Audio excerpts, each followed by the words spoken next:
What's the most FD up crime that's ever happened in your town area? Maybe not the most fricked up, but my high school systemically spied on students through the cameras of their school-issued laptops and attempted to discipline a student for something he did at home in front of the camera. A kid from my high school had a schizophrenic episode and beat his grandparents' head in with a bat a few years ago. He came to in a Walmart parking lot and called the cops to say he's covered in blood and has no idea how. Scary crap. They actually had an estate sale in the house recently and it was absolutely eerie as frick. This guy beat his family with a knife sharpener and is now in jail for several years. It was one of our high school teacher too.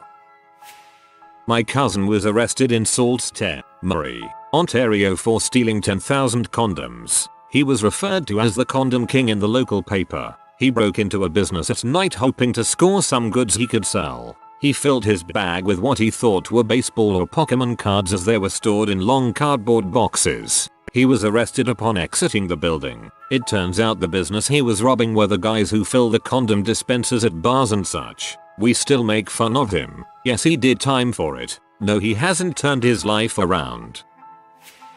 Susan Smith lived a few counties over from me. She's the lady that strapped her 2 kids in the car and rolled it into a lake. This was mid-90s. That's not too far from where I live, actually, just the next county over, in my neck of the woods. There was a murder-suicide a couple houses down from mine a while back. I forgot. Our town mayor was murdered back in 2010. Guy who just got out of prison set his house on fire and when the firefighters came to put out the fire he shot at them. Why was he upset with the fire department, you ask? Because his mother left her money to the fire department when she died while he was in prison, and not to him. Why was he in prison? Because he literally murdered his granny with a hammer, which is probably why his mother didn't leave him her money since that was her mother he killed. I did know about the most fricked up, but it personally fricked me up. 5 years ago, my neighbor was shot to death in her own garage after she came home from work. On her way home, she'd stopped at the ATM for a withdrawal, and these guys followed her. I think they were teens at the time. They came into the garage before she could close the door, and told her to give them her purse. They had a gun, but I guess she didn't believe these teens would shoot her. She told them there was hardly any cash in there, and they wouldn't be able to do any with the cards. So, basically, she told them no, go home. Well, they didn't. They shot her, and took her purse. Wanna know what was in there? $40 and thyroid meds. They killed a woman I'd known since I was 7 years old, the mom of one of my best childhood friends, over that. A couple of kids in my city jumped, shot and killed an old man on Halloween last year for the $20 in nickels he was handing out. There are people out there who just don't give the tiniest crap about a person's life. The acid bath murders. Chap killed at least 6 people so that he could take their possessions and sell them, then disposed of the bodies by dissolving them in sulfuric acid. I had a relative who lived right near him as well. In my hometown, there was about 15 people who went missing, all of them prostitutes, over a span of 20 years. If I recall correctly, a couple years back some teenagers found the remains of their bodies on a beach. You know that guy who murdered loads of people and used an acid bath to destroy the bodies? One of my aunts lived next door to him and he invited her over several times. Luckily she ignored him. I don't know if it was the most effed up crime ever in our town, but it was for me personally. One of my best friends got murdered by her boyfriend. He had a psychotic episode and stabbed her multiple times. She was dead before she arrived at the hospital. That's horrible. I'm sorry for your loss. Douglas Garland kidnapped 2 grandparents, tortured and killed them, and burned the bodies over a business grudge with the guy. Did the same to their 5-year-old grandson who happened to be there. Got 75 years to life, 3 first-degree murder, and has been beaten up by other inmates twice in 3 weeks. Prison justice is no joke. You don't want to be that guy in jail for any crime against children. A woman in our area, if I recall correctly, she had severe dementia, shot her husband in the chest 17 times with a .22 rifle. She hung his body in a tree over the river on their property using a 4-wheeler. She proceeded to call the bar down the road to tell them what she did. Went to high school with the gal who was bartending and answered at the bar. I once bought a car from a lady with dementia. The car had a bunch of small dings on the body because she would sit outside her house shooting a BB gun at deer or anything else she could, including the Mercedes I eventually bought from her. Don't know why, but this story reminded me of her without the murder and all. A guy opened a hot dog stand, very cheap hot dogs. Turn out he was killing stray dogs and making sausage out of them. This happened in Morocco. The East Bay rapist Golden State Killer terrorized my area back in the 1970s. Side note, they just caught him like 2 days ago. He turned out to be an ex-cop and was 72 years old, but I read that in my town he snuck into a couple's house at night, held the couple in bed at gunpoint and hog-tied the husband on his stomach with arms and legs behind him. He then stacked glass plates cups on his back and told him, "If I hear any of this glass make any noise I will kill you and your wife." Then he took his wife into the other room and had his way with her. I'm midway through the book on the Golden State Killer and suddenly seeing his face in the news of his arrest yesterday was quite a shock. Horribly sick guy, and it sounds like he was a pretty scary neighbor as well. Now this was either in the 70s or 80s, not sure, but the house we rent used to have a family of 3, an alcoholic abusive father and his 2 teenage boys. Now I think boy 1 was pretty shy and small or something. Boy 2 started working out a freaking ton and was totally jacked. One day father is being a piece of crap and boy 2 punches the dad in the face to protect boy 1. Now I don't remember the exact details from the first time we heard this story, but I think the punch fricked something up with either the skull or jaw or something. Something broke when he punched the dude. He fell down the flight of stairs from the punch, died almost instantly. Now instead of maybe calling the police or something, they drag his body into the garage and cut him up into small pieces, put him in the trunk of the car and just abandon the car somewhere. They got caught pretty soon after. Don't know whatever happened to boy 2. I think he was in prison for a long time. Pretty sure boy 1 was in and out of institutions till he went and did a string of arsons. This one is really, really sad. My neighbor shot a guy in the woods while he was poaching. On a Sunday, the victim was walking alone in his family's backwoods, visiting from the city. He survived being shot, so my neighbor covered him with leaves and went home. He took a shower, then drove his kids to the nearby city to leave them with relatives, then came back to our neighborhood and waited a while before calling 911. He for sure let that poor guy suffer and die alone in the forest, because he was too scared to own up to shooting him. Amazingly, he did no time. His wife left him though, and he finally went to jail for attacking her new boyfriend, who was a cop. Not justice, but at least he got some punishment in his life. This man and his girlfriend got in an argument while they were in the hot tub. He gets out of the tub and gets his pet python, which must have been pretty large, because he beat her to death with it. After he bludgeoned her, he threw the snake in the hot tub, where it boiled to death. I believe he got charged with murder charges, cruelty to animals. I googled this out of curiosity. The woman didn't die. He got charged with assault and animal cruelty. One of my best friends was killed by a drunk driver in 2016, the summer before we went off to college. The driver had 4 previous DUIs, a suspended license, and was driving a car not his own. His back was 0.33% and he slammed into the back of her car going 90 plus mph. She just left the mini golf ice cream place. In her memory there's been a scholarship created for seniors every year. It was as big news. Her family and friends won't let anyone forget. The town I went to high school and had my first law enforcement job in had 1,200 people tops. The most scandalous fricked up crime that happened was some guy got high on something, but he stole a chicken and was chased down by police. The scandalous part was he butt naked, riding a bike and masturbating while carrying the stolen chicken. The perplexed jumble radio calls I got on that was absolutely hysterical. That's talent. One hand on a chicken, one on your dong, none on the handlebars. Guy puts his wife's purse in the middle of his garage, turns the lights on, leaves the door open, and shoots and kills a foreign exchange student who started up the driveway. This thing went from a 1 to an 11 so quickly.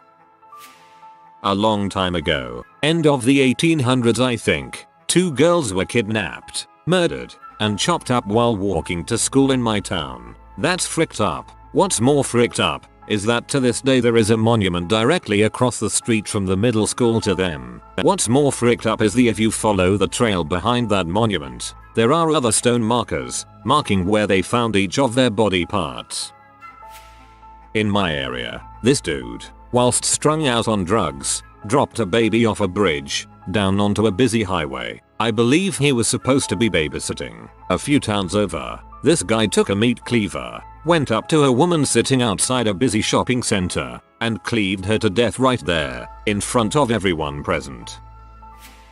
In my hometown just recently, a man came home to find his wife had packed all her belongings and their sons, he was 8 I think, and was leaving him because of his drinking problem. She apparently confronted him multiple times about it and he would stop for a while then go back to it. He was already intoxicated, and it was also suspected that he was on some illegal substance, and he went and got his gun and shot her in the head. He went to the son's room, where he was waiting for the mom to come get him and shot him, too, but it didn't kill him. The man then turned the gun on himself and committed suicide.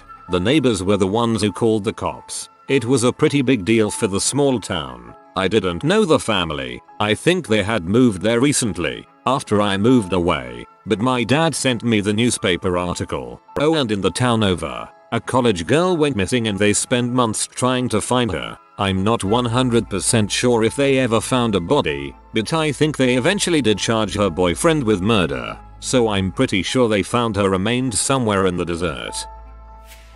A college student broke into the zoo with a few of his friends, injured a flamingo, and stole its mate. He killed the flamingo and dumped it on the side of the road. The other injured flamingo died a day later due to the loss of its mate. There was a manhunt for a few days until the idiot posted a video on YouTube singing about how he stole and killed the flamingo. He lost his scholarship, was banned from the university, and I believe he had to pay $5,000 or $10,000 to the zoo for the cost of the flamingos.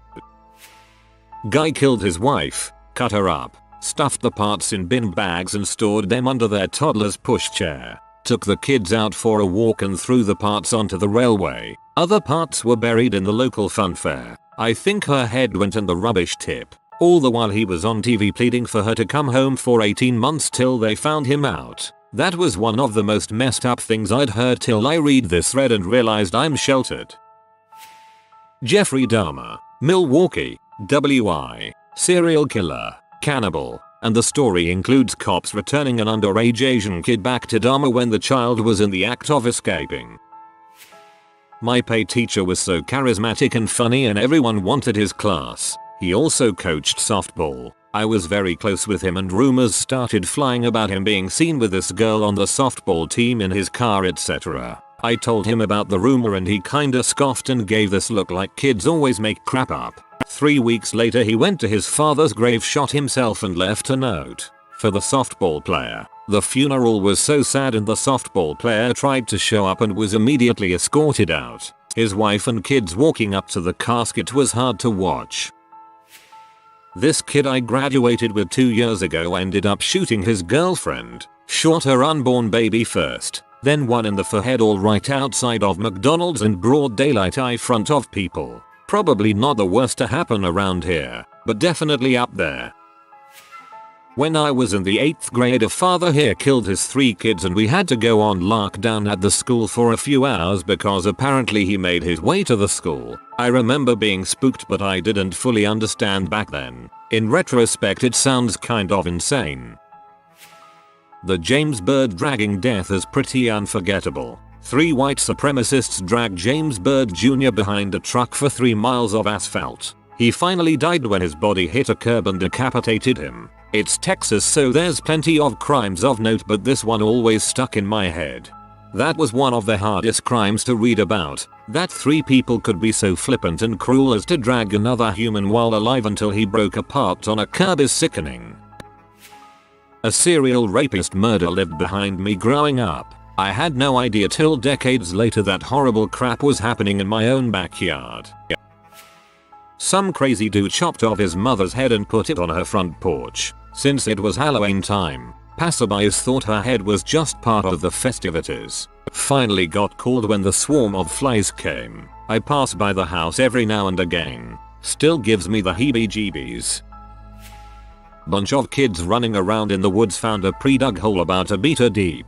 The younger kids thought this would make an awesome fort, but the older kid recognized that this 2 by 1 meter hole was the exact dimensions of a grave. He got the other kids out of there and alerted the police. The police didn't know who dug the hole, but they came back each day until one day they found the hole filled up. The forensic team came in, dug up the hole and found the body of a female. At pretty much the same time, a man was reporting his wife as missing at the local police station. Sure enough, the body in the grave was the man's wife. I used to live in New York City. A lot of people don't know that most crimes there, particularly the worst, don't go reported to the public by the police to avoid panic. My uncle, who was a cop, would frequently warn our family to stay away from certain areas to give us a heads up the public doesn't usually get. One that stuck out to me was when he warned my mother to avoid certain subway routes because some guy was decapitating women alive there. I live in Rosarito, Tijuana. I read most of these and think, oh, that's pretty bad. Then look at the news. At that moment I'm like, dang, worst crime in some places wouldn't even make the news here. A 19-year-old named Andrew and his girlfriend Chelsea forced Chelsea's roommate to kill Andrew's parents so that they could all split his parents' multi-million-dollar estate. The roommate got life with possible parole after 30. Chelsea was the first female to receive the death sentence in Tarrant Country. Andrew received life with possible parole after 40 years. I fell in love at first sight with a girl in my 8th grade honors English class. Our freshman year of high school she went missing and was later arrested in connection with the brutal murder of an elderly woman in the town she lived in. She and 2 other dudes knocked on this woman's back door and asked to use her phone. Once inside, one of the guys stabbed her multiple times, beat her, and smashed her head with a microwave. When she got out of prison and I was fresh out of high school, we got together, dated, had a daughter, got married, and now we're divorced. A few kids were playing around their house and found a suitcase with human remains inside. This guy strangled his girlfriend with his bare hands, dismembered her in a bathtub and then separated her body parts into a suitcase, a hockey bag, 2 backpacks and a freezer, most of which he threw into a river and have never been recovered. The kids found the suitcase that had her torso.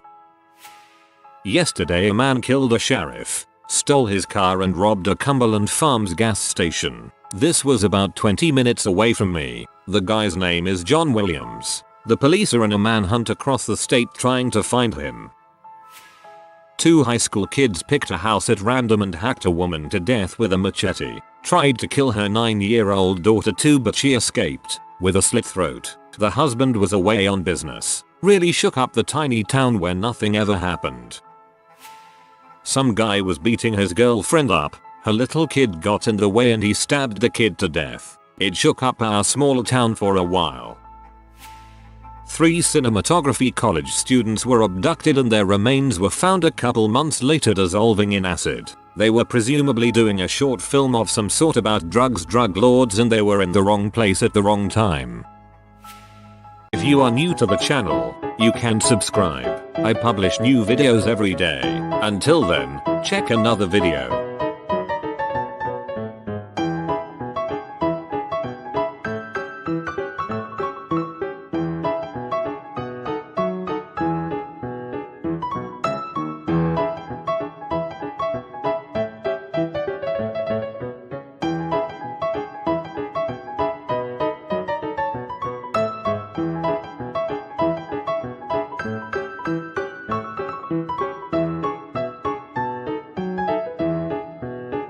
Bye for now.